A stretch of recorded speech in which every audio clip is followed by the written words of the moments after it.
श्रीविसमारम्भां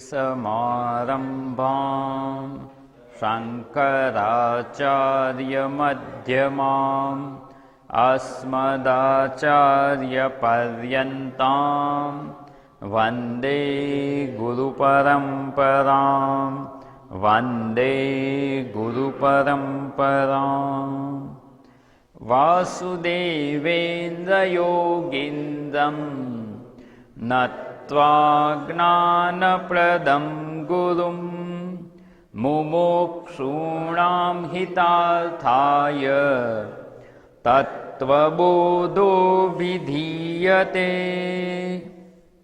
तत्त्वविवेकः कः? आत्मा सत्यं तद् अन्यत् सर्वं मिथ्येति। તત્વ વિવેક એટલે શું? તત્વ વિવેકની અહીંયા સમજણ આપવામાં આવે છે કે તત્વ વિવેક કોને કહેવાય. તત્વ વિવેક પ્રાપ્ત કરવો છે કારણ કે તત્વનો વિવેક કરવાથી તત્વનું જ્ઞાન કે બોધ થાય અને તત્વના બોધથી મુક્તિ કે મોક્ષની પ્રાપ્તિ સંભવે છે. એટલે તત્વનો વિવેક પ્રાપ્ત કરવાનો છે. સાધન ચતુષ્ટયની પ્રાપ્તિ કરી લીધી. તતઃ તત્પશ્ચાત તત્વ વિવેકના અધિકારી થઈ ગયા અને હવે શાસ્ત્ર આપણને તત્વનો વિવેક એટલે શું એ અહીંયા સમજાવે છે. તો કે તત્વનો વિવેક કરવો એટલે બે વસ્તુ તો ભેગી થઈ ગયેલી છે ને જુદી જાણવાની, એટલે વિવેક આવી ગયો. તો તત્વ શું છે, શેનો વિવેક કરવાનો છે? તો અહીંયા જણાવે છે આત્મા સત્યમ તદ અન્યત સર્વમ મિથ્યા ઇતિ. આત્મા સત્ય છે અને એનાથી અન્ય જે કંઈ છે એ બધું મિથ્યા છે. એટલે સત્ય, અસત્ય અને મિથ્યા આ ત્રણ શબ્દને આપણે સમજી લઈએ. જે મુખ્ય શબ્દો આમાં સમજવાના છે, એક તો આત્મા, સત્યમ, તદ અન્યત એટલે જે આત્મા નથી તે એનાથી જુદું એટલે અનાત્મા. જે શ્વેત નથી એને અશ્વેત કહીએ, એવી રીતે જે આત્મા નથી એ અનાત્મા છે, એ બધું મિથ્યા છે. તો અહીંયા એક તો આત્મા એટલે કોણ એની આપણે વિચારણા કરતા હતા. પછી સત્યને સમજવાનું છે, સત્ય એટલે શું, અને અહીંયા જે મિથ્યા શબ્દ છે, પણ સત્ય અને મિથ્યાને સમજવા વચ્ચે આપણે અસત્ય નહીં જોવું પડે કે સત્ય એટલે શું, અસત્ય એટલે શું અને મિથ્યા એટલે શું. તો સત્ય શું છે, અસત્ય શું છે, મિથ્યા શું છે. તો મિથ્યા શબ્દની પણ અહીંયા ખૂબ સ્પષ્ટ સમજ આપણે પ્રાપ્ત કરી લેવાની આવશ્યકતા છે. કારણ કે જગત મિથ્યા છે કહીએ છીએ, પણ જ્યાં સુધી એને મિથ્યા દ્રષ્ટિથી જોઈશું નહીં ને ત્યાં સુધી આત્મદર્શન સંભવ જ નથી. એટલે એ દ્રષ્ટિ કેવી રીતે આપણને પ્રાપ્ત થાય એ સમજવાનો પ્રયત્ન કરી રહ્યા હતા. એમાં જે પહેલી વિચારણા છે આત્મા. આત્મા એટલે તો કે હું. તો આ હું કેવો હોવો જોઈએ? તો કે એ સત્ય હોય તો એ સાચો હું કહેવાય. આપણે જેને હું કહીએ છીએ એની આપણે વિચારણા કરીને નિશ્ચય કરવાનો છે કે આપણે જેને હું કહીએ છીએ એ અહીંયા શાસ્ત્રમાં કયો છે એ સાચો હું છે કે કંઈક ભૂલ થઈ છે. ભૂલમાં જ કોઈક બીજી વસ્તુને આપણે એ રૂપે સ્વીકારી લઈએ. જે વસ્તુનું જ્ઞાન ના હોય તો બીજી કોઈક વસ્તુને એ રૂપે આપણે સ્વીકારી લઈએ. કે ઇલેક્ટ્રોનિક ગેઝેટ્સ હોય, બધા ફોન હોય ને આઈપેડ હોય ને ટેબ્લેટ હોય ને આ બધું. એમાં આઈપેડ અને ટેબ્લેટમાં કોઈને ફેર ખબર જ ના પડતું હોય અને કીધું હોય 4-5 વસ્તુ પડી હોય કે આઈપેડ લઈ આવો અને બાકીના 3 ટેબ્લેટ હોય, તો કયું આઈપેડ છે ખબર જ ના હોય તો કયું લાવશે? તો કે પહેલાં એને જાણી લઈએ. તો આ એ જ વસ્તુ આપણે ગ્રહણ કરવાની છે. બસ અહીંયા પણ આ આત્મા જેને આપણે હું કહીએ છીએ એ જો સત્ય હોય ને તો એ અહીંયા સાચો હું કે સાચું આત્મ સ્વરૂપ છે. એ સિવાયના એને જો આત્મ સ્વરૂપે સ્વીકારી લીધું હોય તો ત્યાંથી આપણે બુદ્ધિને પાછી વાળવાની. તો આપણે શેને આત્મા રૂપે સ્વીકારીએ છીએ, શેને આપણે હું રૂપે સ્વીકારીએ છીએ એનો વિચાર કરીશું. અને એ સત્યની વ્યાખ્યામાં બેસે છે કે નહીં. જો સત્યની વ્યાખ્યામાં બેસે તો એ સત્ય છે, નહીં તો આપણી વિચારણાની ભૂલને સુધારી અને જેને અત્યારે હું માની રહ્યા છીએ એમાંથી હું બુદ્ધિ દૂર કરવાની અને જે સાચું આત્મ સ્વરૂપ છે એમાં હું બુદ્ધિ કરવાની. આ વિચારણા કરીને કરવાનું શું? તો કે જે સાચો હું નથી, સાચું આત્મ સ્વરૂપ નથી અને ભ્રાંતિથી એને હું રૂપે સ્વીકારી લીધું છે એમાંથી હું બુદ્ધિ કાઢી લેવાની. પેલું કે ને ટેબ્લેટ હોય, ટેબ્લેટને જ આપણે જો આઈપેડ રૂપે માની લીધું હોય અને પછી ખબર પડે કે ના આ તો ટેબ્લેટ છે, આ તો આ બીજી વસ્તુ છે, આ બીજી વસ્તુ છે, આ આઈપેડ નથી, તો શું કરવાનું? એને આઈપેડ રૂપે માની લીધું હતું, તો હવે શું બુદ્ધિ થઈ જશે કે આ આઈપેડ નથી. અને જ્યારે સમજાઈ જાય કે જે જોઈએ છે એ વસ્તુ આ જ છે, બીજા બધામાંથી એ બુદ્ધિ દૂર થઈ જશે. તો અહીંયા આપણે ગઈકાલે જે વિચારણામાં અટક્યા હતા કે આપણે વ્યવહારમાં હું કોને કોને કહીએ છીએ. એટલે અહીંયા વ્યવહારમાં આપણે જેને હું કહીએ છીએ કે હું સત્સંગ હોલમાં બેઠો છું, જે છેલ્લો આપણો વિચાર હતો. તો વાસ્તવમાં જે સત્સંગ હોલમાં છે એ સત્ય છે. સત્યની વ્યાખ્યા આપણે જોઈએ તો ત્રણેય કાળે રહે તેને સત્ય કહેવાય. જે અપરિવર્તનશીલ છે એને સત્ય કહેવાય. ત્રણેય કાળે રહે એટલે ક્યારેય એનો બાધ કે નાશ થાય નહીં. પૂર્વે પણ હતું, અત્યારે પણ છે, ભવિષ્યમાં રહે. એમાં કોઈ પ્રકારનું પરિવર્તન ન થાય, એટલે અપરિવર્તનશીલ હોય, અવિકારી હોય. જો કોઈ પણ વિકાર આવે કે પરિવર્તન થાય ને તો એનો આજે નહીં કાલે ભવિષ્યમાં ગમે ત્યારે નાશ થાય જ. પરિવર્તન થયું તો નાશ થશે, વિકાર થયો તો નાશ થશે. એટલે જેને સત્ય કહીએ છીએ એમાં કોઈ પરિવર્તન ના હોવું જોઈએ. જેને સત્ય કહીએ છીએ એ અવિકારી હોવું જોઈએ. જેને સત્ય કહીએ છીએ ત્રણેય કાળે એવું ને એવું જ રહેવું જોઈએ. તો જે આ શરીર અહીંયા હોલમાં બેઠું છે એને આપણે હું કહીએ છીએ, તો શું એ અવિકારી છે? ના, વિકાર તો થાય જ છે. શું એ અપરિવર્તનશીલ છે? ના, પરિવર્તન પામે છે. અવિનાશી છે?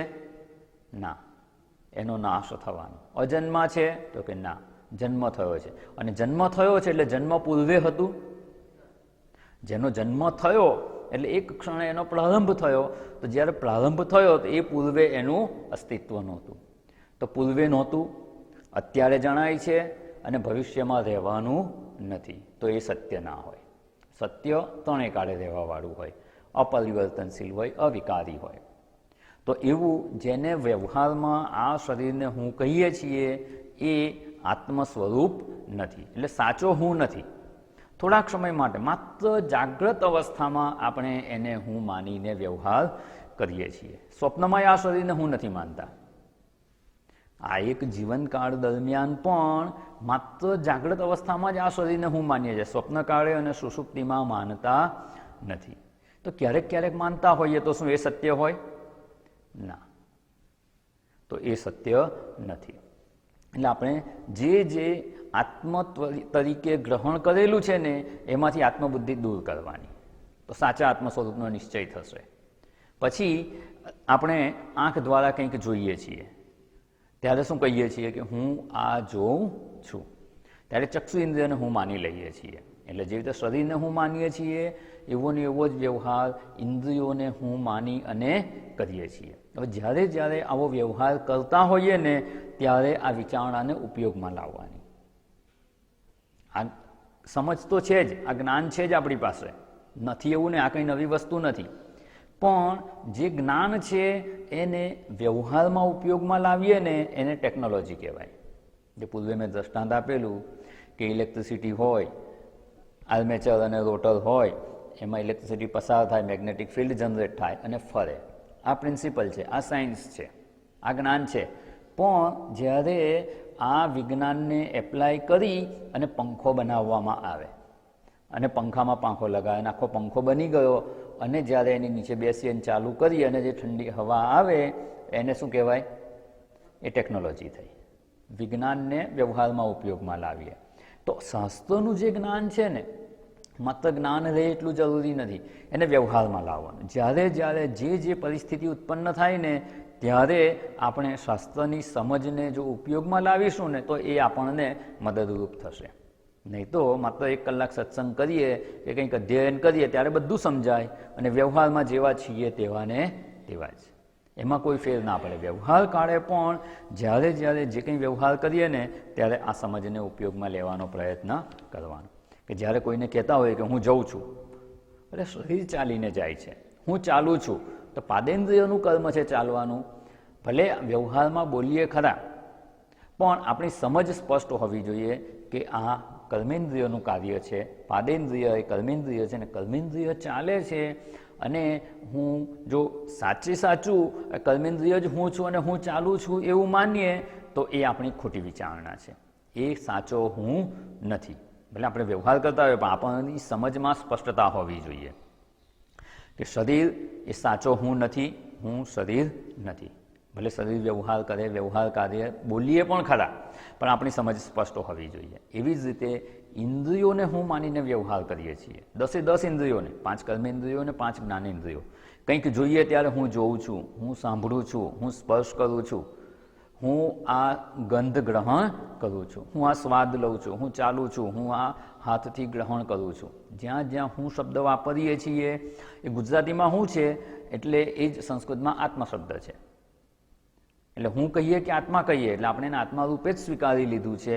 પણ જ્યારે આત્મા રૂપે સ્વીકારીને વ્યવહાર કરીએ ત્યારે સ્પષ્ટ સમજ હોવી જોઈએ કે આ સાચું આત્મ સ્વરૂપ નથી, હું એનાથી ભિન્ન છું. તો એવું શું છે કે જે ત્રણેય કાળે રહેવાવાળું હોય, અવિનાશી હોય, અવિકારી હોય, ક્યારેય એનો નાશ ન પામે, કોઈ પરિવર્તન ન થાય, એવું જે આત્મ સ્વરૂપ છે કે એવું હુંનું સ્વરૂપ છે ને એ જ વાસ્તવમાં સાચું સ્વરૂપ છે. તો એમાં શરીર પણ નથી આવતું, ઇન્દ્રિયો એ પણ વિકારી છે, આંખથી જોઈએ છે અને હું જોઉં છું એવું માનીએ, આંખને આત્મરૂપે સ્વીકારીએ છીએ, હું રૂપે સ્વીકારીએ, એ જ આંખમાં મોતિયો આવે ત્યારે દેખાતું ઓછું થઈ જાય છે. જે શ્રવણેન્દ્રિયને હું માનીએ છીએ એમાં બહેરાશ આવી જાય છે, એટલે ઇન્દ્રિયો પણ વિકારી છે, એટલે એ પણ હું નથી. તો મનને હું માનીએ છીએ, હું વિચારું છું કે આજે હું બહુ બેચેન છું, આજે હું બહુ શાંત છું. તો જ્યારે મનને હું માનીએ છીએ ત્યારે એ મન જ્યારે વિકારી થાય ત્યારે તો એ સાચો હું હોઈ શકે નહીં, અને મન ક્યારેય એક સરખું રહેતું નથી. આપણું નથી રહેતું ને અન્યનું નથી રહેતું.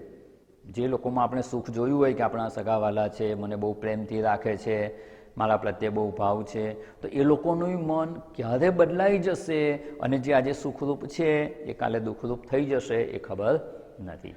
એટલે મનને જો હું માનતા હોઈએ તો એ પણ આપણી ભૂલ છે.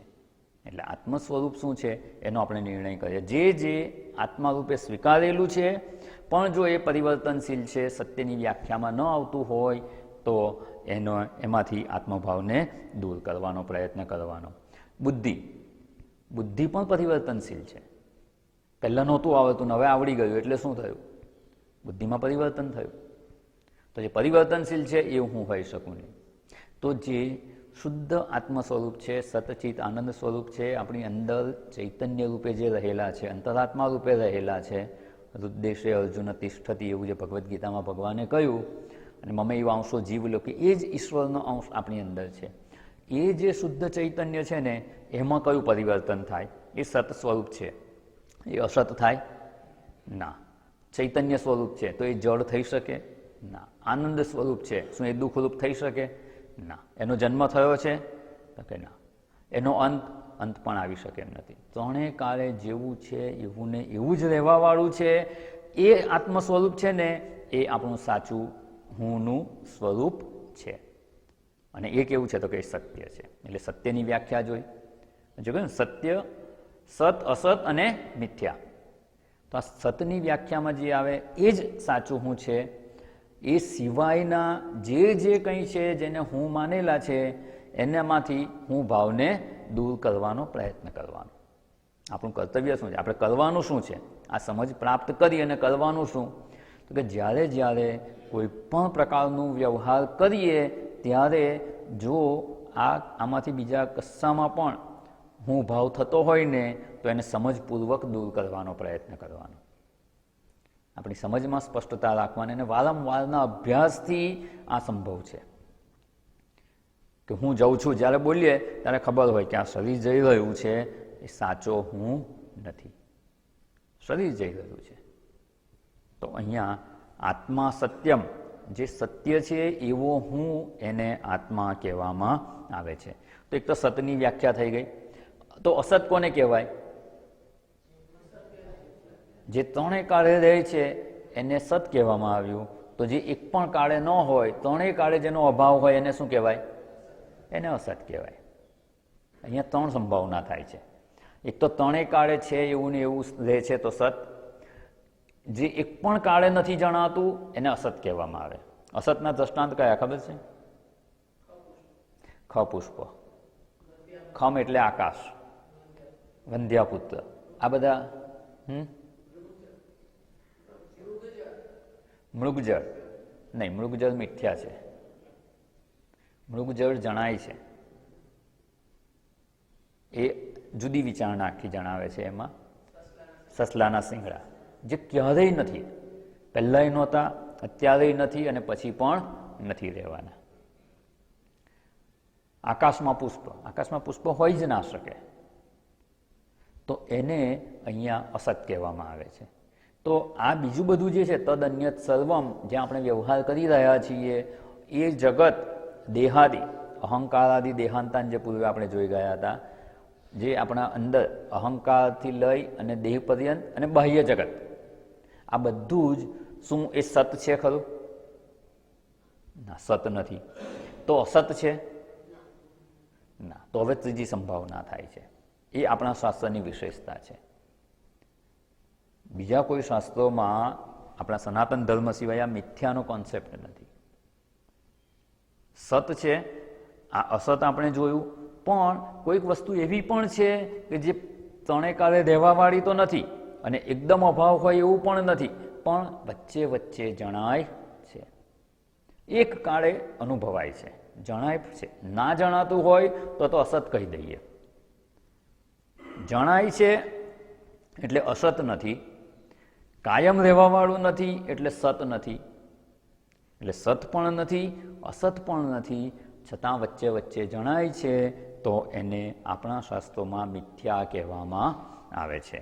એટલે અહીંયા જોયું ને, આત્મા સત્યમ તદન્યત સર્વમ, એટલે અનાત્મા સર્વમ મિથ્યા. એટલે આત્મા જોયું શબ્દ જેને હું કહીએ છીએ તે સત્યની વ્યાખ્યા જોઈ, એટલે સતની વ્યાખ્યા, અસતની વ્યાખ્યા જોઈ. અને અનાત્મા એટલે શું? તો કે દેહાદિથી લઈને અહંકાર પર્યંત અને બાહ્ય જગતમાં સંપૂર્ણ સૃષ્ટિ એ આત્માથી અન્ય છે, એટલે એ અનાત્મા છે. એટલે તત અન્યત, જે કંઈ એનાથી અન્ય અનાત્મા છે તે મિથ્યા. અને એ મિથ્યા એટલે શું એને આપણે સમજવાનો પ્રયત્ન કરવાનો છે. કારણ કે જગત મિથ્યા છે, દેહાદિમાં હું ભાવ કરીએ છીએ એ મિથ્યા છે. તો પછી આ મિથ્યા શબ્દને સાચા અર્થમાં સમજવાની આવશ્યકતા છે. આમ તો વાક્યનો અર્થ આપણે સમજી ગયા, જગત મિથ્યા છે. મિથ્યા છે એટલે સત્ય નથી, કાયમ રહેવાવાળું નથી. આત્મા છે એ સત્ય છે, એ નિત્ય રહેવાવાળું છે, એ જ વાસ્તવમાં આપણું સાચું સ્વરૂપ છે. આટલામાં આ વાક્યનો અર્થ તો સમજાઈ ગયો. પણ જ્યારે એવું કહેવામાં આવે ને કે આ જે પહેલું વાક્ય છે ને એ હવે પછીના આખા ગ્રંથનું સંગ્રહ વાક્ય છે, એટલે મુખ્ય સમાચાર. મુખ્ય સમાચાર કયું એનો વિસ્તાર તો થવાનો જ છે, પણ અહીંયા આ મિથ્યા શબ્દને થોડોક વિશેષ અર્થમાં આપણે સમજી લઈએ. નહીં તો આગળ વધવું હોય તો વધી શકાય એમ છે, આગળની વિચારણામાં વધી શકાય, પણ આપણે આ મિથ્યા શબ્દને ઘણીવાર ઉપયોગમાં લઈએ છીએ. કોઈ પણ શાસ્ત્રનું અધ્યયન કરીએ તો આ મિથ્યા શબ્દ તો એમાં આવે જ. તો જ્યારે આ શબ્દ મિથ્યા આટલો આપણે વાપરતા હોઈએ તો એની સ્પષ્ટ સમજ કેળવી લેવાની આવશ્યકતા છે. અને જો આ સમજ આવી ગઈ ને કે જગત મિથ્યા છે ને મિથ્યા દૃષ્ટિથી જગતને જોતા આવડી ગયું ને, તો આ આત્મા સત્ય છે એનું દર્શન તરત જ થઈ જાય. જે મિથ્યા છે જગત, એને મિથ્યા રૂપે નથી જોતા ને એટલે આત્મા દર્શન સંભવતું નથી. મિથ્યાને મિથ્યા રૂપે જો જોઈ શકીએ તો એ આપણને સત્યનું દર્શન કરાવશે, કારણ કે એને જ સત્ય માની લીધું છે. જે દ્રષ્ટાંત જોઈએ છીએ, રજ્જુ સર્પ, આછો ઉજાસ છે, દોરી પડી છે, એમાં સર્પ જણાયો. હવે આ સર્પ એ સત્ય છે? નથી. અસત છે? ભ્રાંતિ કાળે જણાય છે, એટલે એક કાળે પણ જણાય તો એને અસત ના કહેવાય. તો એ સત પણ નથી, અસત પણ નથી, તો કેવો છે? મિથ્યા છે. પણ ભ્રાંતિ કાળે એને કયા રૂપે આપણે સ્વીકારેલો છે? સત રૂપે. સાપ છે, અને સાપ છે એટલે ડર લાગે છે, પરસેવો થઈ ગયો, એને ભગાડવા લાકડી શોધવા જઈએ, સાપ પકડવાવાળાને બોલાવવા ફોન કરીએ, આ બધી પ્રવૃત્તિ થાય છે. ક્યાં સુધી થાય છે? સાપ સાચો છે એવું માનીએ ત્યાં સુધી. એ સાપને અત્યારે આપણે તો ભલે ભણીએ છીએ ત્યારે કહીએ કે દોરીમાં દેખાયેલો સાપ મિથ્યા છે, પણ જ્યારે આવો સાપ જેને જણાઈ રહ્યો છે ત્યારે એ કયા રૂપે ગ્રહણ થાય છે? સત્ય રૂપે જ. જો એને ખબર પડી જાય કે આ તો ખોટો છે તો આ પ્રવૃત્તિ જ નહીં થાય. પ્રવૃત્તિ કરી રહ્યા છીએ એનો અર્થ જ એ થયો કે એને સત્ય રૂપે સ્વીકારેલો છે. તો પ્રયત્ન શું કરવાનો? એ મિથ્યા છે એ સમજ પ્રાપ્ત કરી લેવાની. અને જે વ્યક્તિને એ સમજ પ્રાપ્ત થઈ ગઈ કે આ સાપ જે અત્યારે જણાય છે એ મિથ્યા છે, એ સાચો નથી, તો શું થશે? બધી જ પ્રવૃત્તિ અટકી જશે. અને શેનું દર્શન થઈ જશે? દોરીનું દર્શન થશે જ. અને જ્યારે આ સાપ મિથ્યા છે એવું સમજાય એટલે એનું અધિષ્ઠાનનું દર્શન થાય જ. અને એક વસ્તુ યાદ રાખવાની, જ્યારે આ દોરીમાં સાપ દેખાય અથવા ટોર્ચ લાવીને જોઈએ ત્યારે દોરી દેખાય, આમાંથી કોઈને બંને સાથે દેખાય ખરું? બેમાંથી એક જ જણાય. જો સાપ સાચો જણાય ને તો એવું ના કહી શકે, ના મને ખબર છે કે આ દોરી છે અને છતાં સાપ સાચો છે, એવું કોઈ કહી શકે? ના. બેમાંથી એકનું જ દર્શન થઈ શકે. અને એટલે કહેવામાં આવે છે કે જ્યારે સાપ સાચો જણાઈ રહ્યો છે, જો એને કોઈક પ્રકારે સમજાવી શકાય, ટોર્ચ લાવીએ, મીણબત્તી કરીએ, ગમે તે કરીએ, અને કોઈક પ્રકારે એને સમજાવી શકાય કે આ સાપ છે મિથ્યા છે, સાચો નથી, પછી હવે એને સર્પ દર્શન થશે.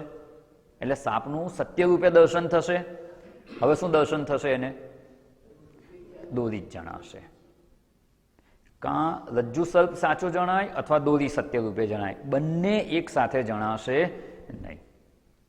એટલે સર્પનું મિથ્યાત્વનું દર્શન થયું ને તો જ રજ્જુના સત્યત્વનું દર્શન સંભવે છે. જ્યાં સુધી સાપને સાચો માને, એને મિથ્યા રૂપે ન સ્વીકારે, ત્યાં સુધી રજ્જુનું સત્ય રૂપે દર્શન અસંભવ છે. ભલે રજ્જુને જ જુએ છે પણ એને સાપ રૂપે ગ્રહણ કરેલી છે. બસ એવી જ રીતે આ મિથ્યા શબ્દની સ્પષ્ટ સમજ એટલા માટે આવશ્યક છે કે તદ અન્યત સર્વમ, જે છે બધું અનાત્મા છે, એ મિથ્યા છે એવું જણાઈ જશે. એટલે હવે શું જણાવવાનું? જેને આધારે એ મિથ્યા રહેલું છે ને એનું દર્શન થઈ જશે. સર્પ મિથ્યા છે એવું જણાઈ ગયું એટલે હવે શું જણાય છે? દોરીનું સ્પષ્ટ દર્શન થઈ ગયું. સર્પના મિથ્યાત્વનું દર્શન થયું એટલે ભાઈ દોરીનું સ્પષ્ટ દર્શન થઈ જશે.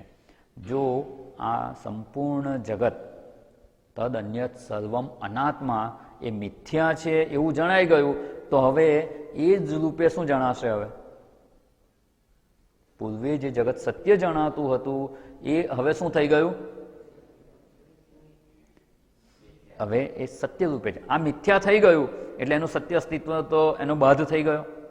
હવે એને સત્ય રૂપે ગ્રહણ નહીં કરીએ તો સત્ય શું જણાશે? જે આત્મતત્વ છે.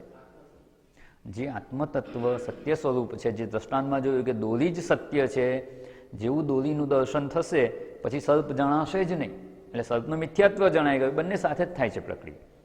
સર્પનું મિથ્યાત્વ જાણી લીધું, આ તો મિથ્યા છે, તો શું છે સત્ય? તો કે દોરી. જો સર્વ અનાત્મા મિથ્યા જ છે, એનું સ્વતંત્ર અસ્તિત્વ જ નથી, તો પછી એનું સત્ય અસ્તિત્વ શું છે?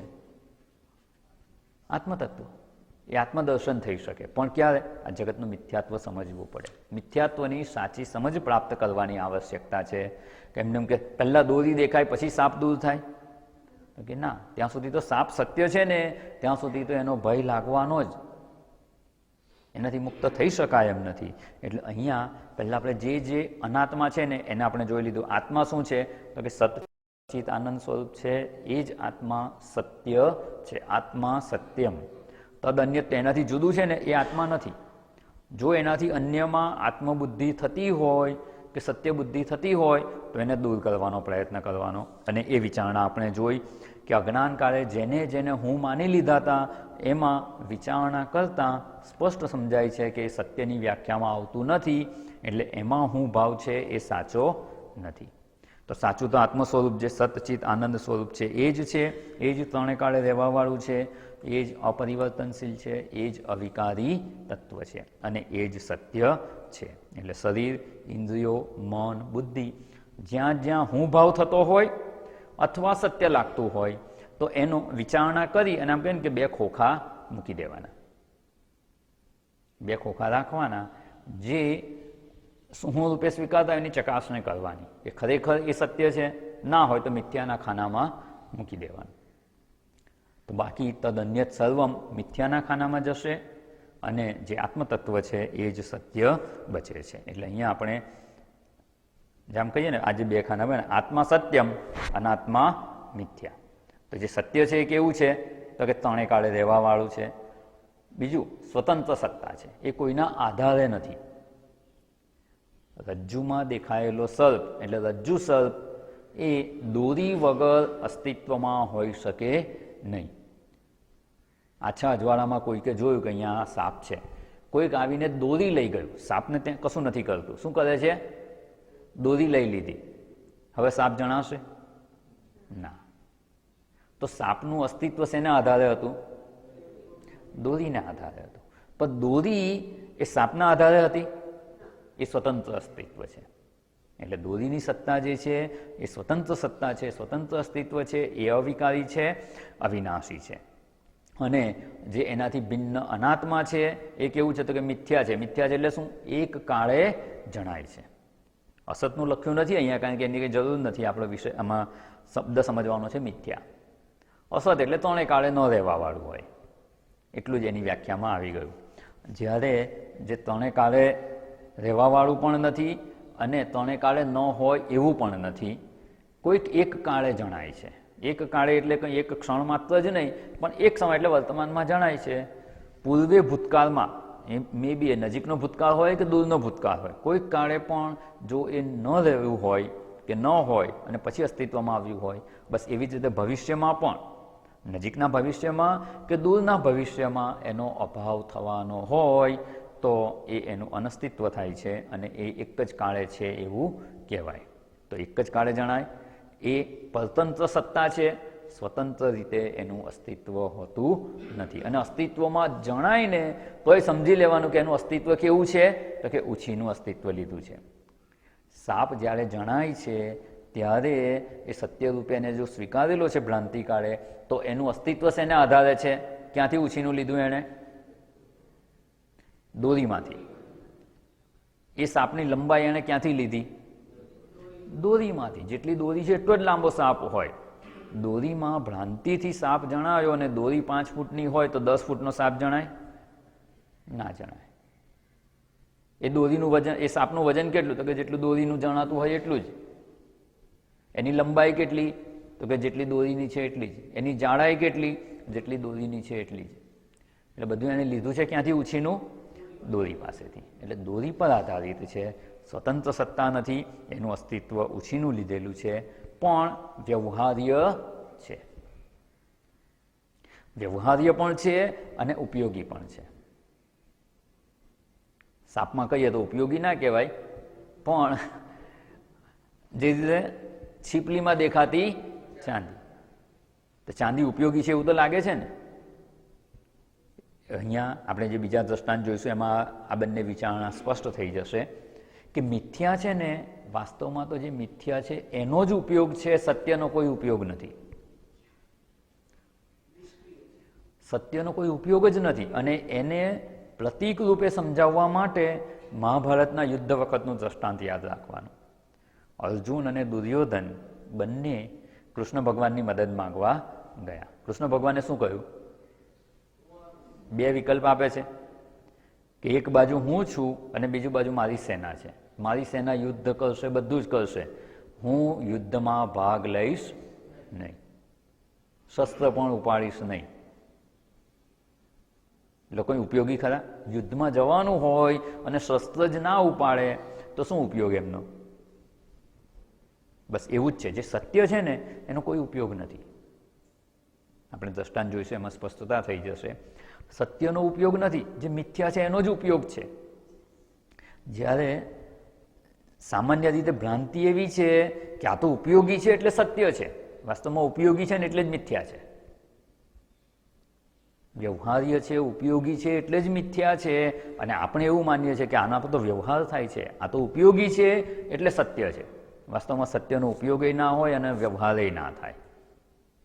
એટલે અહીંયા અનાત્માની જે વ્યાખ્યા આપણે જોઈ, આટલી વસ્તુ અનાત્મામાં હોય છે અને જે સત્ય છે સત્યની વ્યાખ્યા આપણે જોઈ. હવે આપણે સમજવાનો પ્રયત્ન કરવાનો છે કે આ અનાત્મા એટલે શું, અને વ્યવહારમાં આપણે જેનો સત્ય તરીકે વ્યવહાર કરીએ છીએ વાસ્તવમાં એનું સ્વરૂપ કેવું છે. એટલે મિથ્યાની વ્યાખ્યા આપણે વિસ્તારપૂર્વક થોડોક સમજવાનો પ્રયત્ન કરીશું.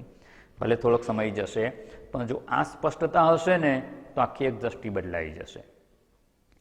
સાપ જણાય છે, સત્ય બુદ્ધિથી ગ્રહણ કરેલી છે તો ભયનું કારણ બને છે, અને એમાં જ વિચારણાપૂર્વક જો મિથ્યાત્વનું દર્શન થઈ ગયું તો એનામાંથી ભય પણ દૂર થઈ જશે, દુઃખમાંથી મુક્તિ થઈ જશે, અને સત્ય સ્વરૂપ દોરીનું દર્શન થઈ જશે. એટલે જે સર્પ જણાઈ રહ્યો છે એમાં મિથ્યાત્વનું દર્શન કેવી રીતે કરવાનું એનું આપણે સમજ પ્રાપ્ત કરવાની છે. એટલે સત્ય શું છે, મિથ્યા શું છે, એ સમજ પ્રાપ્ત થઈ ગઈ તો આત્મા સત્યમ તદન્યત સર્વમ અનાત્મા મિથ્યા, આને તત્વ વિવેક કહેવાય છે. મિથ્યા ઇતિ નિશ્ચય તત્વ વિવેક. તત્વ વિવેક કહ, આત્મા સત્ય છે, એનાથી ભિન્ન જે કંઈ છે બધું જ મિથ્યા છે, આવો જે નિશ્ચય થઈ જવો ને એને જ તત્વ વિવેક કહેવામાં આવે છે. એનો અર્થ શું થયો? જો આ વાક્યના તાત્પર્યનું ગ્રહણ થઈ ગયું, એનો તત્વાર્થ સમજાઈ ગયો ને તો શું સમજ આપણને પ્રાપ્ત થઈ જશે? તો કે તત્વનો વિવેક થઈ જશે. આપણે કરવું છે શું? આટલો બધો સત્સંગ કરીએ, અધ્યયન કરીએ, આખી અધ્યાત્મ યાત્રાનું લક્ષ્ય શું છે? તત્વનો બોધ પ્રાપ્ત કરવો છે. અને તત્વનો બોધ પ્રાપ્ત કરવા માટે તત્વનો વિવેક કરવાનો છે, અને એ આ એક જ વાક્યમાં અહીંયા જણાવી દીધું. જો આ વાક્યનો તત્વાર્થ ગ્રહણ થઈ જાય, તાત્પર્ય નિર્ણય થઈ જાય ને, શબ્દાર્થ તો આપણને મળી ગયો, પણ એવી દ્રષ્ટિ આપણે કેળવી શકીએ, અહીંયા જે જણાવી છે એવી દ્રષ્ટિ જો કેળવી શકીએ ને તો આ જ તત્વ વિવેક છે. બીજું બધું આ જ નિશ્ચયને દ્રઢ કરવા માટેની વિચારણા છે આગળ. આનું તાત્પર્ય નિર્ણય આપણે ગ્રહણ કરી શકીએ તો એ તત્વ વિવેક થઈ ગયો, અને એ તત્વ વિવેકથી જ તત્વબોધની પ્રાપ્તિ થઈ શકે છે. અને તત્વબોધ કહીએ કે બ્રહ્મજ્ઞાન કહીએ, એનાથી જ જીવન મુક્તિની પ્રાપ્તિ થતી હોય છે. એટલે અહીંયા આપણે વિવિધ દ્રષ્ટાંતો લઈ અને સમજવાનો પ્રયત્ન કરીશું, અને મિથ્યા શબ્દને સાચા અર્થમાં સમજીશું. જે વસ્તુ સમજાઈ જાય કે આ મિથ્યા છે, જે વસ્તુ મિથ્યા સમજાઈ જાય ને એટલે એનું જે અધિષ્ઠાન જે છે ને એ સત્ય છે એ સ્પષ્ટ થઈ જશે. રજ્જુ સર્પ મિથ્યા છે તો સત્ય શું છે તરત જ એની ઇન્ક્વાયરી થશે અને દોરીને સત્ય રૂપે સ્વીકારી લેશું. દોરીને સત્ય રૂપે સમજી ગયા પછી એમાં સર્પ દર્શન થશે નહીં. ભલે પાછું આછું અજવાળું ટોર્ચ લાવીને જોઈ લીધું દોરી છે, પછી પાછી ટોર્ચ બંધ કરીએ તો સાપ જેવું દેખાય ખરું, પણ નિશ્ચય શું છે આપણો? આ સાપ નથી. જણાય છે તો એક કાળે જણાય છે, આપણને ખબર છે અજવાળું કરીશું એટલે એ સર્પ રૂપે નહીં જણાય, દોરી જ છે. એવો સાપનો મિથ્યાત્વનો નિશ્ચય ભલે જણાય છે પણ મિથ્યા છે. એ સર્પના મિથ્યાત્વના નિશ્ચયથી એનો ભય દૂર થઈ જશે. એવી રીતે અહીંયા સંપૂર્ણ જે જગત છે એના મિથ્યાત્વનો આપણે નિશ્ચય કરવાનો છે, અને એમાં દ્રષ્ટાંતો ઘણા બધા છે, એક પછી એક આપણે યાદ કરીએ. જે રીતે ઘરેણાં. ઘરેણાં શું છે? શું એ સત છે? ઘરેણાં સત છે? બંગડી છે. બંગડી શું કહેવાય? ઘરેણું કહેવાય કે આભૂષણ કહીએ. આ બંગડી સત્ય છે, અસત્ય છે કે મિથ્યા છે? ત્રણેય કાળે બંગડી રહી છે? તો કે ના, 10 વર્ષ પહેલાં અમારે પ્રસંગ હતો ને ત્યારે સોનું પડેલું કે સોનાની લગડી હતી, એ સોનીને આપી અને બંગડી બનાવી. તો 10 વર્ષ પહેલાં બંગડી હતી? નહોતી. ભવિષ્યમાં કંઈક એમ થાય કે હવે બંગડી નથી પહેરવી, કંઈક બીજું ઘરેણું બનાવવું છે, તો સોનીને આપીએ અને બીજી વસ્તુ બનાવીએ. તો ત્યાર પછી બીજી વસ્તુ બનાવી લીધી એટલે બંગડી રહેશે? નથી રહેતી. તો બંગડી સત નથી. સત નથી તો અસત છે? ત્રણ વિચારણા કરીએ છીએ. જે ઘરેણાં કે આભૂષણ છે એનો એક પ્રતિક રૂપે એક દ્રષ્ટાંત લઈએ તો એ બંગડી છે એ સત છે ખરી? તો કે ના. તો અસત છે? અરે અત્યારે છે, પહેરીએ છીએ, વ્યવહાર કરીએ છીએ, ઉપયોગ કરીએ છીએ, લગ્ન પ્રસંગ હોય પહેર્યું હોય તો એનો ઉપયોગ પણ છે. એટલે એક કાળે જણાય છે એટલે અસત નથી. અસત હોય તો બિલકુલ ના જણાય. ખાલી જ હાથ હોય એમ કે જો મેં બંગડી પહેરી છે, એ બંગડી કેવી કહેવાય? એ અસત કહેવાય. પહેલાંય નથી, અત્યારેય નથી, ને ભવિષ્યમાંય નથી રહેવાની. માની લો કે મેં બંગડી પહેરી છે તો એ અસત છે, પણ આ બંગડી તો બનાવેલી છે, પહેરીએ છીએ, ઉપયોગ કરીએ છીએ, એટલે અસત નથી. તો કેવી છે? તો કે મિથ્યા છે. બધા જ આભૂષણોનું એવું છે. પહેલાં સુવર્ણ હતું, પછી કોઈક આભૂષણ બને, પછી એમાંથી બીજું આભૂષણ બને, અથવા ઓગાળીને સોનાનો ગઠ્ઠો બનાવી દઈએ તો પણ સોનું તો રહે છે. તો જે આભૂષણ જણાય છે એ મિથ્યા છે એવું સમજાવવાથી એનું સત્ય શું છે? સુવર્ણ છે, એના તરફ દ્રષ્ટિ જાય છે. દ્રષ્ટિનું ફોકસ બદલાઈ ગયું. અત્યાર સુધી શું જોતા હતા? આ બંગડી છે. હવે શું થઈ ગયું? તો કે બંગડી તો મિથ્યા છે, આ શું છે? હવે સુવર્ણ છે. એવી રીતે સ્ટીલના વાસણો હોય, સ્ટીલનો પ્યાલો હોય, પ્લેટ હોય, તપેલી હોય, ચમચી હોય, આ બધું છે. એ બધું શું છે? જેને વાસણો રૂપે જોઈએ છીએ એ વાસણ રૂપે મિથ્યા છે, સ્ટીલ રૂપે સત્ય છે. દ્રષ્ટાંતમાં જોઈએ તો પ્યાલો બને ફેક્ટરીમાં, એ પહેલાં શું હતું? સ્ટીલની પ્લેટ હતી. એ પહેલાં સ્ટીલનો સળિયો હશે, કોઈક જુદા જુદા આકારમાં હશે, પણ જે ક્ષણે એમાંથી પ્યાલો બને છે એ પૂર્વે સ્ટીલ હતું, પ્યાલો નહોતો. એટલે પ્યાલા રૂપે જણાય છે એ સ્ટીલ જ છે, પણ આપણે શું જોઈએ છીએ? પ્યાલા પર જ દ્રષ્ટિ છે, અને પ્યાલાને જ સત્ય માનીએ છીએ, પ્યાલા તરીકે જ એને ગ્રહણ કરીએ છીએ, સ્ટીલ તરફ દ્રષ્ટિ જ નથી જતી. તો શાસ્ત્ર આપણી દ્રષ્ટિનું ફોકસ બદલી અને એ જેમાંથી બનેલું છે ને એના મૂળ કારણ તરફ આપણી દ્રષ્ટિ કરે, જે સત્ય છે એના તરફ દ્રષ્ટિ કરવાનું જણાવે છે. અને જ્યારે સ્ટીલ તરફ દ્રષ્ટિ થશે એટલે પ્યાલાનું મહત્વ નહીં રહે, દ્રષ્ટિ સ્ટીલ તરફ થઈ ગઈ. અને છતાં પણ એનો વ્યવહાર તો થશે જ. વ્યવહાર તો પ્યાલા તરીકે જ થશે, બંગડીનો બંગડી તરીકે જ થશે, એને ગળામાં પહેરાય નહીં. સમજી લીધું કે આ બંગડી તરીકે જણાય છે, તો બંગડી તો મિથ્યા છે, સુવર્ણ જ સત્ય છે, અને છતાં વ્યવહાર તો યથાયોગ્ય જ થશે. એટલે ઘણા એવું કહે ને કે આ વેદાંતનું જ્ઞાન પ્રાપ્ત કરે, વેદાંતની સમજ પ્રાપ્ત કરે, જગત આખું મિથ્યા છે, તો વ્યવહાર કેવી રીતે કરે? તો કે વ્યવહાર તો યથાયોગ્ય જ થશે, પણ સમજ બદલાઈ ગઈ હશે, અને ઉલટું વધારે સારો વ્યવહાર થશે. વ્યવહાર સારામાં સારી રીતે કરી શકશે, અને છતાં આ દ્રષ્ટિ બદલાઈ ગયેલી હશે. એટલે અહીંયા જે આપણે જોઈ રહ્યા છીએ, જગત આખું જ આત્માથી જે અન્ય છે, તદ અન્ય સર્વમ અનાત્મા મિથ્યા ઇતિ, એ મિથ્યા જ છે. જ્યાં જ્યાં વ્યવહાર કરીએ છીએ એને મિથ્યા તરીકે જોવાનું. આપણું પોતાનું શરીરથી લઈ અને આપણે જોયું અહંકારાદિ દેહાંતાન, શરીર, ઇન્દ્રિયો, મન, બુદ્ધિ, આ બધું, અને સાથે સાથે બાહ્ય જગત પણ. બાહ્ય જગતમાં અન્ય વ્યક્તિઓ પણ આવી ગયા, અન્ય પરિસ્થિતિ, જગતમાં ધન, સત્તા, સંપત્તિ પ્રાપ્ત કરેલું છે તે, અને પંચમહાભૂતમાંથી રચાયેલું આખું સંપૂર્ણ જગત એ શું છે? તો કે અનાત્મા છે, અને એ મિથ્યા છે. હવે મિથ્યા છે, દ્રષ્ટિ આમ કહી દીધું, આટલું તો સમજાય છે, પણ એ મિથ્યા છે ને એવું ગ્રહણ કરવું આપણે સમજમાં કેવી રીતે આવે? અત્યારે આટલું કહી દીધું એટલે જણાઈ ગયું આ મિથ્યા છે. પુનઃ જેવા આ સત્સંગ સમાપ્ત કરીને વ્યવહારમાં પ્રવૃત્ત થઈ જઈશું એટલે પછી બધું સત્ય રૂપે જ ગ્રહણ કરતા રહીએ છીએ. એને મિથ્યા રૂપે ગ્રહણ થતું નથી, એની સ્પષ્ટ સમજ આવતી નથી. એટલે આપણે થોડીક એની વિચારણા કરવાની છે કે જે સત્ય હોય ને, જે વ્યાખ્યા જોઈ, થોડુંક એને આપણે વિશેષ વિચારણાની આવશ્યકતા છે. જો આટલી વિચારણા કરી શકીશું ને, અહીંયા જે આપણે હવે વિચારણા કરવાના છીએ, તો સામે વસ્તુ દેખાતી હોવા છતાં અત્યાર સુધી જે એમાં સત્ય છે એવો વ્યવહાર કરતા હતા ને, એમાં જ હવે મિથ્યાનો વ્યવહાર થઈ જશે. મિથ્યા રૂપે જ ગ્રહણ થશે, અને એનું જે અધિષ્ઠાન છે એનું ગ્રહણ થઈ શકશે. એને થોડીક આપણે વિચારણા કરવાની છે. તો એક વસ્તુ સ્પષ્ટ છે કે જે સત્ય છે ને એ બદલાતું નથી એવી વ્યાખ્યા આપણે જોઈ.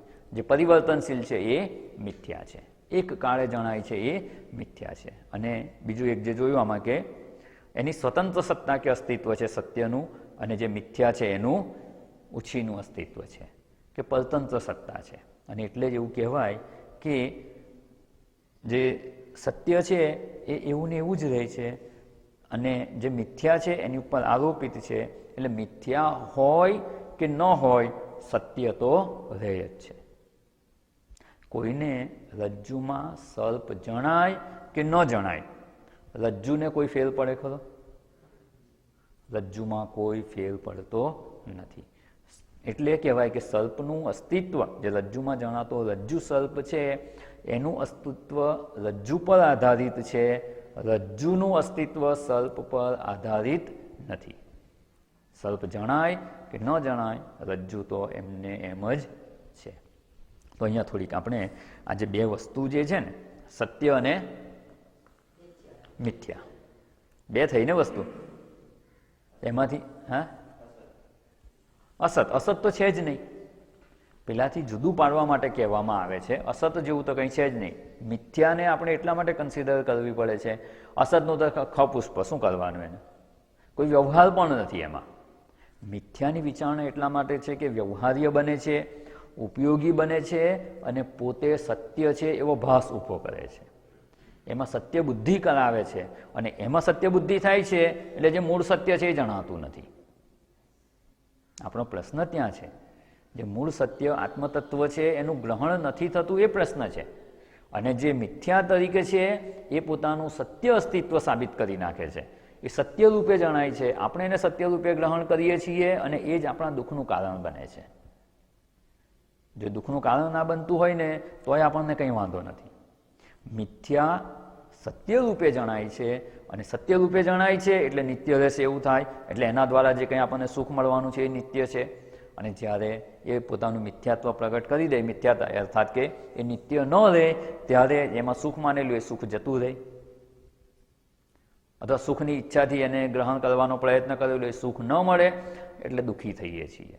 પ્રશ્ન દુઃખથી છૂટવું છે અને સુખની પ્રાપ્તિ કરવી છે એ છે જે એકદમ પ્રારંભમાં આપણે વિચારણા કરી ગયા હતા કે પ્રત્યેકની મૂળભૂત ઈચ્છા તો એ જ છે કે દુઃખથી કાયમ માટે છૂટવું છે, નિત્ય સુખની પ્રાપ્તિ કરવી છે. પણ આપણે જે અત્યારે જીવન, જે સમજપૂર્વક જીવન જીવી રહ્યા છીએ એનાથી દુઃખથી મુક્ત થવાતું નથી. કેમ? તો કે મિથ્યાને સત્ય રૂપે સ્વીકારેલું છે. અને મિથ્યા રૂપે કેમ સમજવાનું? કારણ કે એમાંથી સત્ય બુદ્ધિ નહીં નીકળે ને ત્યાં સુધી એને જ સત્ય માનીશું તો એમાં સુખ બુદ્ધિ થાય છે કે મને આ મળી જાય તો મને સુખ થાય અને એ નિત્ય ટકે તો મારું સુખ પણ નિત્ય. પણ અનુભવે સમજાય છે કે એવું થતું નથી. કેમ નથી થતું? કારણ કે એ વસ્તુ સત્ય છે જ નહીં, સત્ય પણ નથી અને સુખરૂપ પણ નથી, એવો દ્રઢ નિશ્ચય થયેલો નથી. પ્રશ્ન ત્યાં છે. આપણી જે વિચારણાની જે ભૂલ છે ને, કહે ને ફોલ્ટ ફાઇન્ડિંગ અને રિમૂવિંગ, ફોલ્ટ રિમૂવિંગ, તો પહેલાં ભૂલ ક્યાં થઈ છે? આ બધી વિચારણા શેના માટે છે? આ તત્વ વિવેક કે તત્વબોધ જ્ઞાન શેના માટે પ્રાપ્ત કરવું છે? કારણ કે આપણે થવું છે તો દુઃખથી મુક્ત અને નિત્ય સુખી જ થવું છે, એના માટે જ પ્રયત્ન કરીએ છીએ. પણ જ્યાં પ્રયત્ન કરી રહ્યા છીએ ને ત્યાં એવું નિત્ય સુખ રહેલું નથી. કેમ? તો કે એ પોતે મિથ્યા છે. જ્યાં પ્રયત્ન કરીએ છીએ એ મિથ્યા છે, એ સમજાયું નથી એટલે ત્યાં નિત્ય સુખની પ્રાપ્તિનો પ્રયત્ન કરીએ છીએ. એમાંથી આપણે પાછા વળી શકીએ એટલે જ્યાં નિત્ય સુખ શોધી રહ્યા છીએ, સુખની પ્રાપ્તિનો પ્રયત્ન કરી રહ્યા છીએ, દુઃખ મુક્તિનો પ્રયત્ન કરી રહ્યા છીએ, એનું સ્વરૂપ આપણે વિચારી રહ્યા છીએ કે શું એ આપણને સુખી કરી શકે એમ છે. અને જ્યારે એના સ્વરૂપની વિચારણા કરીએ ને ત્યારે સમજાય છે કે એ પોતે નિત્ય છે જ નહીં, એ સત્ય છે જ નહીં. તો કેવું છે? તો કે મિથ્યા છે. તો એનું મિથ્યાત્વનો નિશ્ચય થશે ને એટલે આપોઆપ એમાંથી રાગ દ્વેષ બધું છૂટી જશે. મુખ્યત્વે એમાંથી સુખ બુદ્ધિ છૂટી જશે. એટલે સુખ બુદ્ધિપૂર્વક એમાં પ્રયત્ન થશે નહીં. તો ક્યાં પ્રયત્ન કરવાનો? આત્મજ્ઞાન તરફ ક્યારે વળાશે? જગતમાં કે અનાત્મામાંથી સુખ બુદ્ધિ દૂર થઈ હશે તો જ આત્મજ્ઞાનની પ્રાપ્તિ માટે પ્રવૃત્ત થવાશે. એટલે અહીંયા વિચારણા, આખી વિચારણાને જો સાંકળી લઈએ તો એવું કહી શકાય કે દુઃખથી કાયમ માટે છૂટવું છે, નિત્ય સુખી થવું છે, એના માટે જ આપણે પ્રયત્ન કરી રહ્યા છીએ. પણ એ પ્રયત્ન જ્યાં કરીએ છીએ ત્યાંથી એવું સુખ આપણને મળતું નથી, પૂર્વે કોઈને મળ્યું નથી, ભવિષ્યમાં મળી શકે એમ નથી એવું શાસ્ત્ર જણાવે છે. તો કે કેમ એવું? તો કે જ્યાં પ્રયત્ન કરીએ છીએ ને એ બધું મિથ્યા છે. અત્યાર સુધી એને સત્ય માનીને પ્રયત્ન કરતા હતા, હવે એના મિથ્યાત્વનો નિશ્ચય કરવાનો છે. જ્યારે આ મિથ્યા છે તો એ આપણને સુખી કરી શકે નહીં. એટલે દરિયા કિનારે ચાલીને જતા હતા, સૂર્યના પ્રકાશના કિરણો અમુક કોણથી પડે અને જે છીપલી પડી હતી આપણને શું લાગી? ચાંદી. ચાંદી લઈ લઈએ તો એનાથી આપણને ધન મળશે, અને ધન દ્વારા આપણે અત્યારે જે કંઈ ધનના ઉણપને લીધે થતું દુઃખ છે એ દૂર થશે અને સુખી થઈશું. એવી સુખબુદ્ધિ એ ચાંદીમાં મૂકી. પછી જ્યારે એને ઉપાડીને જોયું તો શું છે? છીપલી છે. કારણ કે જેવું ઉપાડીએ એટલે કોણ બદલાઈ ગયો, ત્યાં સૂર્યનો પ્રકાશ એ પ્રકારે પડતો નથી, એટલે હવે ચમકતી નથી. હવે છીપલી છે, હવે શું કરવાનું? હવે એનો ઉપયોગ નથી. જે ચાંદીપણું જણાયું હતું એ કેવું થઈ ગયું? હવે મિથ્યા. પહેલાં નહોતું. સૂર્યપ્રકાશ અમુક કોણથી પડે ત્યારે ચાંદી જેવું એક કાળે જણાયું, અને પછી રહેતું નથી. તો હવે એમાં સુખબુદ્ધિ રહેશે ખરી? એને સાચવવાનો પ્રયત્ન કરીશું? મેળવવાનો પ્રયત્ન નહીં કરીએ, સાચવવાનો પ્રયત્ન નહીં કરીએ. બસ એવી જ રીતે જગતમાં સુખબુદ્ધિપૂર્વક જે પ્રવૃત્તિ કરી રહ્યા છીએ એ આપણી અટકી જશે જો મિથ્યાત્વનો નિશ્ચય થશે તો. કારણ કે જેને જે રૂપે જોઈએ છે એ રૂપે છે જ નહીં એ વસ્તુ. જે સાપ રૂપે જણાય છે ખરેખર એ સાપ છે જ નહીં. નથી એમાં સાપનું મોઢું કે નથી એમાં ઝેરવાળા દાંત, એમાં કશું છે જ નહીં. છતાં આપણે એને સાપ રૂપે જોઈએ છીએ એટલે નિશ્ચય કરવાનો કે એ સાપ નથી. તો અહીંયા થોડીક આપણે વિચારણા કરવાની છે કે આ બધું જે મિથ્યા છે ને, એક બીજું જો દ્રષ્ટાંત લઈએ તો એવું કહી શકાય, નાના બાળકો હોય ઘરમાં 4-5 હોય કે વેકેશનમાં ભેગા થયા હોય, અને ઘરના વડીલ હોય એ બજારમાંથી કંઈક રમકડા લઈ આવે છે. એ રમકડા લઈ આવે છે એટલે આમાં જો હોય તો બતાવું. હા, આ જે રમકડા છે બધા પશુ પંખીઓના રમકડા છે. હવે કોઈ કહેશે કે મારે મોર જોઈએ, ને કોઈ કહેશે મારે ચકલી જોઈએ, કોઈ કહેશે મારે પોપટ જોઈએ, અને ઝઘડો થાય. હવે આ ઝઘડો થાય તો એ લોકોને સમજાવવાનું શું? વાસ્તવમાં બધા રમકડા એક જ સાઇઝના છે, ખાલી જુદો જુદો આકાર છે, અને વડીલને ખબર છે કે આ રમકડામાં કોઈ પણ રમકડું લો કોઈ જ ફેર નથી. પણ નાના બાળકોને શું લાગે છે? આ હાથી છે ને આ ઘોડો છે.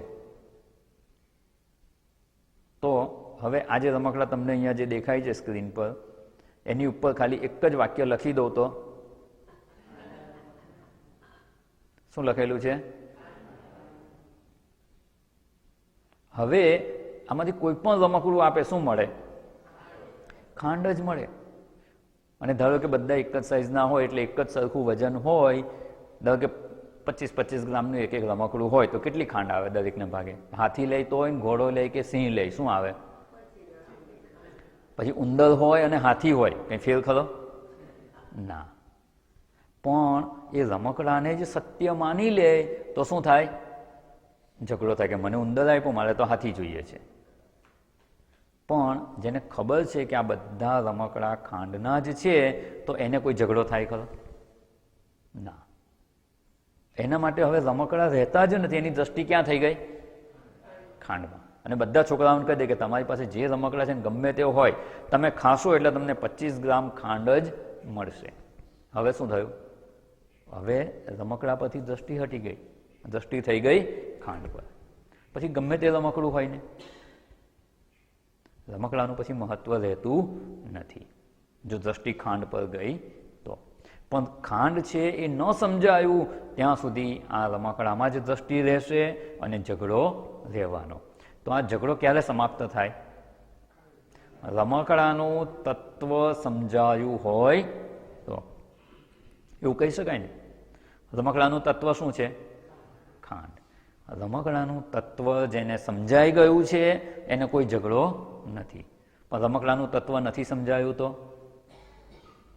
ઝઘડો રહેવાનો. બસ આ જગતમાં પણ જે કંઈ ઝઘડા છે ને, બધા ઝઘડાનું મૂળ શું છે? તત્વ વિવેકનો અભાવ.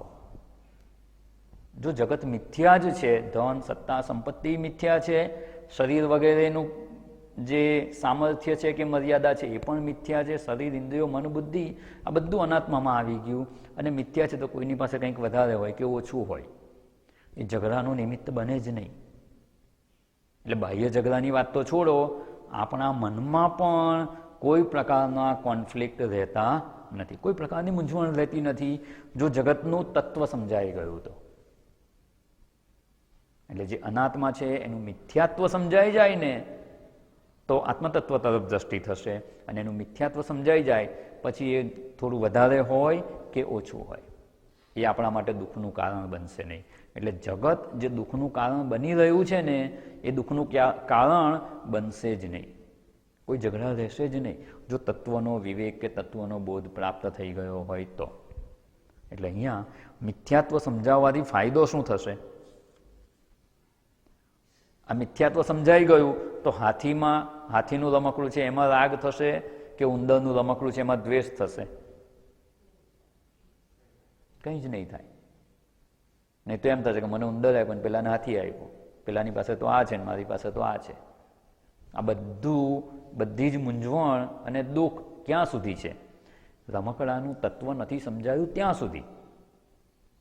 તો જ્યારે આપણે આ વેદાંતનું અધ્યયન કરતા હોઈએ, વેદાંતના સિદ્ધાંતને સમજવાનો પ્રયત્ન કરતા હોઈએ, ત્યારે આ જગતમાં દુઃખી છીએ તો ક્યાં સુધી દુઃખી છીએ? જ્યાં સુધી આ રમકડા જેવું જે જગત છે એને સત્ય માનીએ ત્યાં સુધી આ બધી મૂંઝવણ રહેવાની અને આ દુઃખ રહેવાના. પણ એ બધું મિથ્યા છે એવું સમજાઈ જાય તો પછી એનું મહત્વ જ નહીં રહે, બધું એક સરખું જ ગણાશે. પછી એકેયમાં આસક્તિ કે રાગ દ્વેષ સંભવતા નથી. એટલે જે કંઈ ભિન્નતા છે ને, જ્યાં જ્યાં ભેદ છે ને, ભેદ છે એટલે એ વિકારી છે, એટલે પરિવર્તનશીલ છે, અને જે ભેદ કે ભિન્નતા છે એ બધું મિથ્યાત્વમાં જ છે, તત્વમાં કોઈ ભેદ નથી. બંગડી હોય, વીંટી હોય, હાર હોય, આ બધા ઘરેણા છે જેને આપણે મિથ્યા છે એવો નિશ્ચય કરી ગયા. કોઈ પણ ઘરેણું છે મિથ્યા છે, સત્ય તો શું છે? સુવર્ણ. તો આ ભેદ છે એ જો સુવર્ણમાં હોય તો એ ગમે એટલા ભેદ હોય એ મિથ્યા છે, તત્વમાં કોઈ ભેદ નથી. એટલે વ્યવહારમાં જ્યાં જ્યાં, આ તો દ્રષ્ટાંત છે ઘરેણાનું, પણ જગતમાં જ્યાં જ્યાં ભેદ અને ભિન્નતા છે ને એ બધા અનાત્મામાં છે અને એ મિથ્યા છે એવો નિશ્ચય થઈ જાય તો એના જે અધિષ્ઠાન કે આધાર છે એના તરફ આપણી પ્રવૃત્તિ થઈ શકે એમ છે. એટલે અહીંયા અને એવું આજે કહ્યું ને રમકડા, એ તો આ બધાના શરીરો પણ કેવા છે? એક ભજન છે ને, રાખના રમકડા મારા રામે રમતા રાખ્યા. આ રમકડા જ છે જે બાળકને રમકડા જોઈ અને આ જોઈએ ને પેલું ના જોઈએ, આ ગમે છે ને પેલું નથી ગમતું. જો આપણે પણ એ જ વિચારણા કરતા હોઈએ તો આપણે કેવા કહેવાઈએ? એ બાળક બુદ્ધિ જ છે. એટલે અજ્ઞાનીની બુદ્ધિને બાળક બુદ્ધિ જ કહેવામાં આવે છે.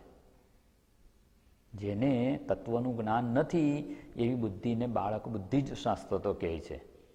ત્યાં સુધી એમાં જ દ્રષ્ટિ છે અને એ જ આપણને સાચું લાગે છે. વાસ્તવમાં એ સત્ય છે જ નહીં. જીવના દ્રષ્ટિકોણથી જોઈએ ને તો અત્યારે પુરુષનું શરીર છે, આ જન્મ સમાપ્ત થઈ જશે ને બીજો જન્મ સ્ત્રીનો મળશે તો કેટલી વાર પુરુષય બન્યા છે, કેટલી વાર સ્ત્રી બન્યા છે ને કેટલી વાર ચકલી પોપટે બન્યા હોઈશું. તો અત્યારે જે શરીર છે એ કંઈ સત્ય નથી, એ મિથ્યા જ છે, કાયમ રહેવાવાળું નથી. પૂર્વે કોઈક બીજા શરીરમાં હતા, અત્યારે આ શરીરમાં છે, ભવિષ્યમાં કોઈક બીજા શરીરમાં હોઈશું. એટલે કોઈ પણ શરીર પ્રત્યે, અન્ય કોઈકના શરીર પ્રત્યે કે આપણા શરીર પ્રત્યે પણ રાગ રાખવો યોગ્ય નથી, કે એમાં આસક્તિ પણ યોગ્ય નથી. અત્યારે જેવું શરીર છે હૃષ્ટપુષ્ટ પણ છે અને કોઈક જન્મમાં રોગી શરીર પણ હશે આપણું. અને આ જ જન્મમાં ક્યારેક રોગી શરીર થયું હશે ને ક્યારેક સ્વસ્થ પણ હશે. કોઈ વસ્તુનું અભિમાન કરાય એવું નથી, ક્યાંય રાગ કે દ્વેષ કરાય એવું નથી, ક્યાંય આસક્ત થવાય એવું નથી. જો આનું મિથ્યાત્વ સમજાય તો.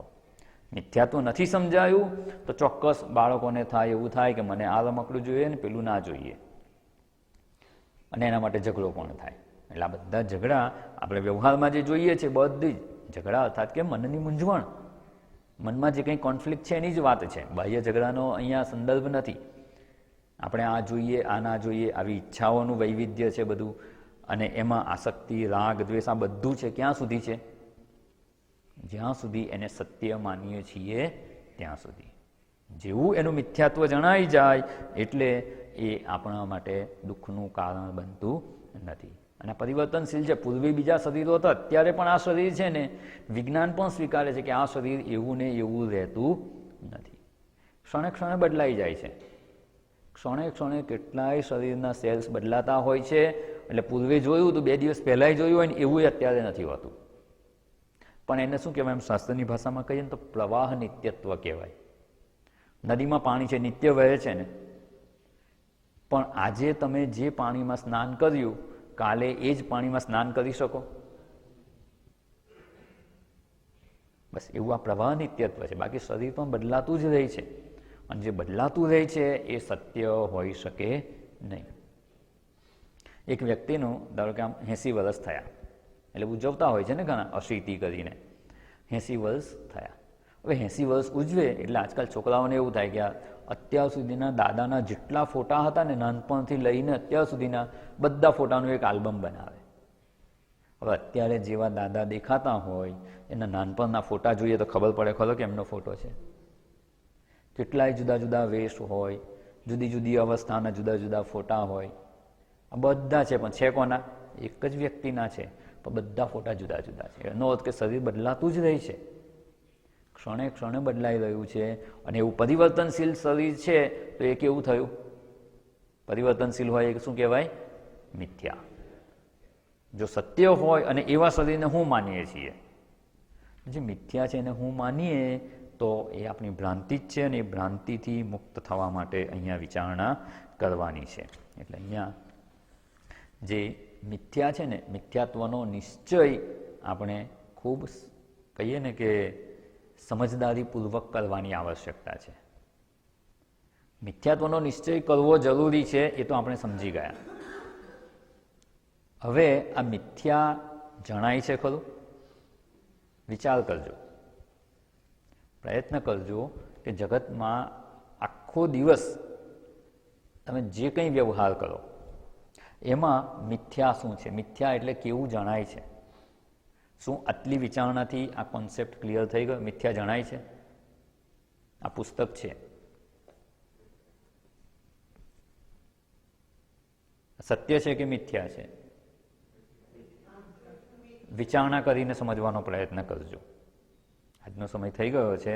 આ મિથ્યાત્વનો જે નિશ્ચય કરવાનો છે ને, ખૂબ જરૂરી છે. પછી એ દ્રષ્ટિથી જોશો ને, આખું જગત મિથ્યા જણાશે. આપણને વસ્તુ જણાય છે, વાસ્તવમાં વસ્તુ રૂપે કંઈ છે જ નહીં. આત્મ વસ્તુ એક જ વસ્તુ છે, બીજી બધી જ અવસ્તુ છે. અને એ વિચારણા કરીશું ને તો સ્પષ્ટ વસ્તુ પોતાનું સ્વરૂપ જ ખોઈ દેશે. આ જગતમાં આત્મ સ્વરૂપ સિવાય બીજું કંઈ જણાશે જ નહીં, જો આ દ્રષ્ટિ પ્રાપ્ત થઈ ગઈ હશે તો. એ દ્રષ્ટિ આપણે પ્રાપ્ત કરવાનો પ્રયત્ન કરવાનો છે. જે રીતે દ્રષ્ટાંત જોયું, આભૂષણ છે, બંગડી છે, એ મિથ્યા છે, પણ આપણને બંગડી જ દેખાય છે. હજુ સ્ટીલનો પ્યાલો છે તો પ્યાલો જ દેખાય છે, સ્ટીલ નથી જણાતું. આ શું છે અહીંયા મારી આગળ? આ ટેબલ સત્ય છે કે મિથ્યા છે? ટેબલ છે ને, ટેબલને હું વાપરું છું, ઉપયોગ કરું છું, તમને જણાય છે. ટેબલ ઉપર હું આ વસ્તુ મૂકું છું. આ ટેબલનું વજન કેટલું હશે રમેશભાઈ? આ ટેબલનું વજન કેટલું હશે અંદાજિત? 10 કિલો, બરાબર? આ ટેબલનું 10 કિલો વજન છે. શું તમે બધા આ વાક્ય સાથે સંમત છો?